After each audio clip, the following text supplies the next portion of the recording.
All right, lift off and the clock has started. We choose to go to the moon in this decade and do the other things, not because they are easy, but because they are hard. Houston, Tranquility Base here. The Eagle has landed. Discovery, go at throttle up. And liftoff, the final liftoff of Atlantis on the shoulders of the space shuttle. America will continue the dream. This is The Space Shot, episode 377, and I'm John Molnix. Well, it's been longer than I was hoping since I recorded the last episode, but I've been taking weekends lately to catch up on some reading, sleep, and, most importantly, personal time. Also, before we get to some news and some sci-fi content, I'm going to be launching a store where you can buy prints and other sweet merch online. Podcast hosting and expenses can get a bit pricey, so I'd love if you would consider supporting the show. More details to come in the next episode. There's a lot to talk about, so let's dive right into some news and updates for the rest of the year. We're starting out with a little bit of breaking news. At the time of recording this podcast, Elon Musk literally almost just announced that SpaceX is no longer planning on upgrading the second stage of the Falcon 9 rocket. Here's the exact quote in a tweet from Elon Musk. Quote, BTW, SpaceX is no longer planning to upgrade Falcon 9 second stage for reusability, accelerating BFR instead. New design is very exciting, delightfully counterintuitive. I've almost lost count, but I believe this will be the fourth iteration of the BFR, so it's going to be interesting to see how this affects the plans that SpaceX has for this massive rocket. It's staggering how quickly SpaceX iterates on designs and plans. So far, it's worked incredibly well. In other SpaceX news, the company hit a milestone with the launch of the S-HALE 2 mission this last week. There have been 12 launches with flight-proven boosters this year, which is a staggering change over years prior. SpaceX has also launched 18 missions overall, with a few still to go here in 2018. There was a SpaceX launch scheduled for Monday, but that slipped with a new date pending announcement. Links to SpaceX tweets, Elon Musk's tweet, and some incredible drone footage of the latest launch will be in the show notes. I was not awake for this launch, but at 4:01 a.m. Eastern Standard Time, a Northrop Grumman Antares rocket and Cygnus cargo spacecraft lifted off from Wallops Island. The Antares rockets launched the Cygnus cargo spacecraft to the International Space Station on resupply missions. Northrop, formerly Orbital ATK, names the Cygnus spacecraft after notable figures in the industry. This flight's namesake was John Young, the famed Gemini, Apollo, and Shuttle astronaut that passed away at the beginning of 2018. Cygnus is unable to bring cargo back to Earth, so at the end of the mission, the spacecraft is loaded with trash and burns up in the atmosphere.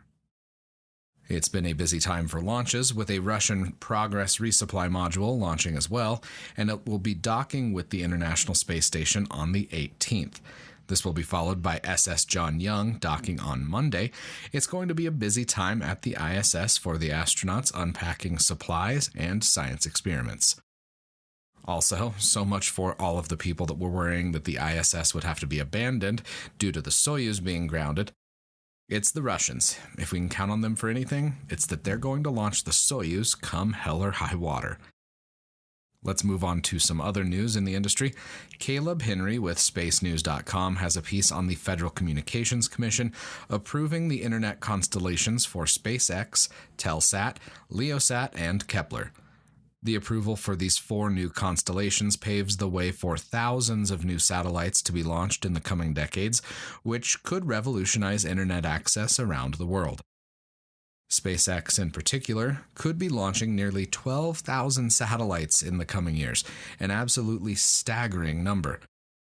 The drawback of launching this many new satellites is the increased possibility of a space debris incident.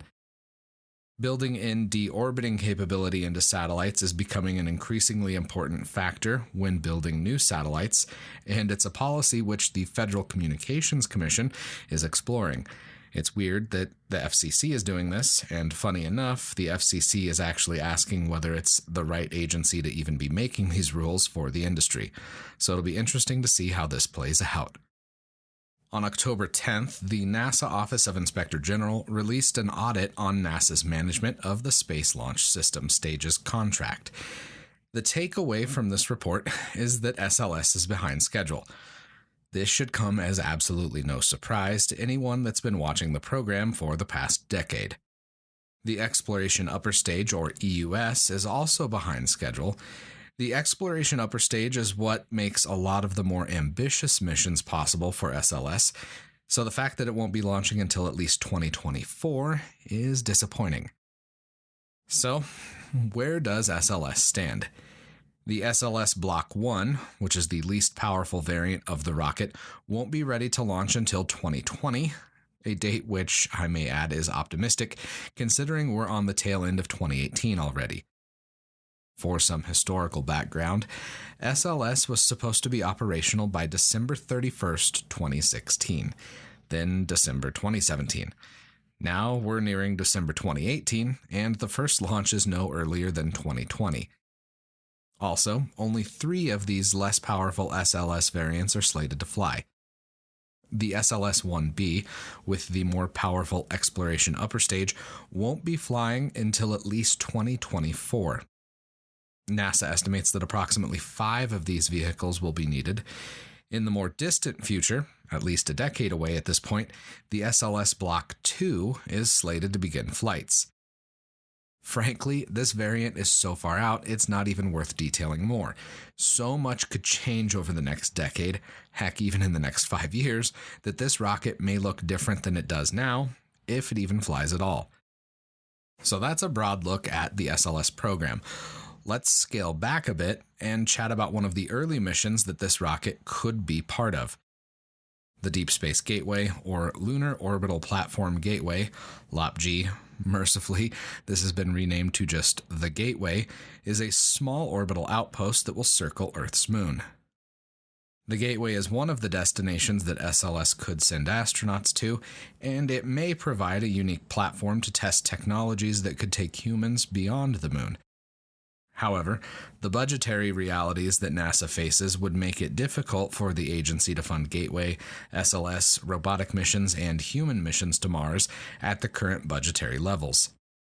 Mars evangelist and aerospace engineer Robert Zubrin has called the Gateway, quote, the next giant leap into quicksand, a sentiment which hopefully doesn't end up being too prophetic. Zubrin is right in pointing out how this program could become a problem for the ledger sheets at NASA. A program of this size is bound to run over budget, which would suck more money from other NASA programs and goals. Proponents of the Gateway point out that this is a mission that SLS and Orion could perform to help prepare astronauts for more extended missions. I get that, and I do agree with it a little bit. But launching astronauts on missions that mimic Apollo 8 isn't exactly going to inspire the next generation of students. Eric Berger with Ars Technica sums it up perfectly in a post from this September. Quote, with NASA having spent the better part of $20 billion and counting to develop SLS and Orion, the agency still needs something to do with these vehicles. Berger continues, quote, the Gateway solved NASA's political and technical problems. Political and technical problems. I think it's safe to say that creating a program that solves political and technical issues is going to leave the American taxpayer with a program that's ultimately going to have a ballooning budget with lackluster results. I really hope I'm wrong on this one. In a little bit of happier news, as most of you already know, I'm headed out to Hutchinson for the Earthrising event on December 1st. This is a celebration of the Apollo 8 mission, and I know I'm going to have a blast meeting all of the astronauts and flight controllers that will be attending this event. I'm linking to the Cosmosphere's website in the show notes. There's still a few tickets available, so if this is something you're interested in, jump on the opportunity now. I'm also going to be tagging along with some space hipsters during their trip to SpaceWorks, which should be a lot of fun. We might even be recording a podcast episode or two with them. I'll have audio and pictures from the event that I'll be sharing, so make sure you follow along on Facebook and Instagram. Last up for today, I've got some sci-fi news. CBS All Access is releasing a series of short treks, as they're being called, leading up to the Season 2 premiere of Star Trek Discovery. The episode Calypso is an absolute treat to watch. Calypso's story follows the USS Discovery's AI and a soldier that's rescued from an escape pod that's been adrift in space. This episode doesn't even run 20 minutes long, but in that time, a universe is created that is absolutely breathtaking. I really, really would recommend you check out this episode. Even if you don't have CBS All Access, sign up for the free trial and give it a watch. One of the things that I enjoyed about this episode is how Discovery's AI improved herself, or itself, whatever it calls itself, over the past millennia. I hope this is something that's explored more in upcoming seasons of Star Trek. A ship's AI having a unique personality could open up some interesting plot lines for Season 2. Links to everything we talked about today are in the show notes, so be sure to check them out. If you're new to the podcast, I would appreciate it if you would subscribe and leave a review. Reviews help more people find out about the show, and I appreciate it. Until next time, I'm John Molnix, and I'll catch you on the flip side.